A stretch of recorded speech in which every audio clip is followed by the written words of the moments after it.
Well, hello and welcome to CTV News Channel. Thanks for joining us. I'm Angie Seth. We begin with some good news on this Valentine's Day. The Duke and Duchess of Sussex are expecting a new bundle of joy.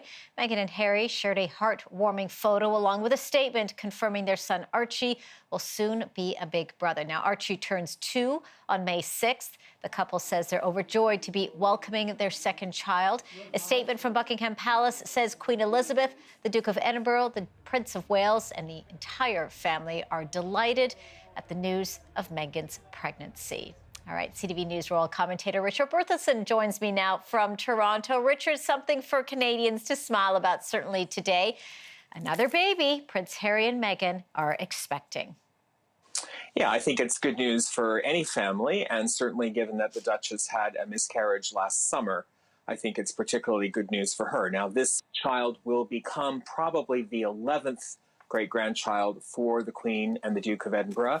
The Queen and Duke just had a 9th great-grandchild born. That was Princess Eugenie's son, who he has yet unnamed.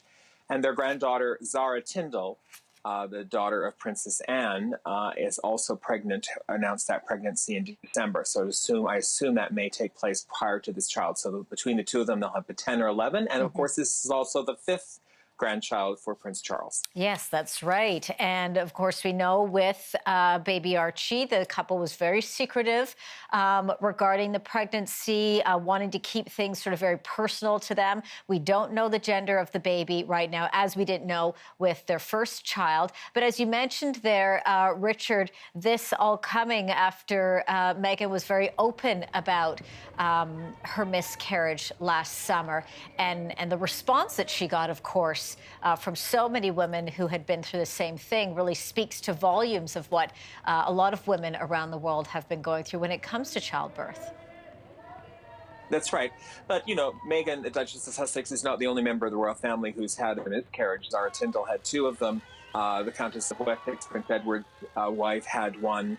And the Duchess of Kent had one, you know, in the 70s or 80s, which she did actually speak about fairly openly. But certainly after a time, Meghan, Duchess of Sussex, did speak about that incident last summer. And I think, you know, people really feel a degree of empathy and sadness for her about what happened. So this is really happy news. Now, this child will also be 8th in line to the throne. Prince Harry is 6th, Archie is 7th.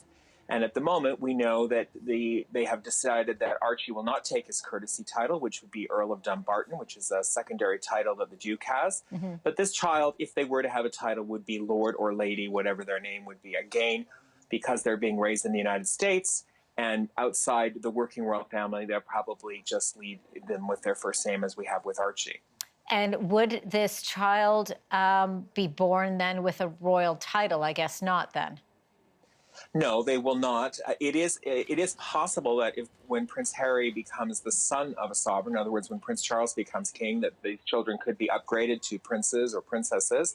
I think that's unlikely, and always have thought it was unlikely since the first child was born. I think that the wish of Prince Harry and Meghan would be that their children would be born as commoners and would operate outside the royal family for their lives. So I think they'll probably just go by their Christian names and the last name Mountbatten Windsor throughout their lives. But you know, nonetheless, it's very exciting. And the difficulty is, of course, is when the rest of the royal family is going to see this child, given lockdowns, given the problems with travel, all of those things.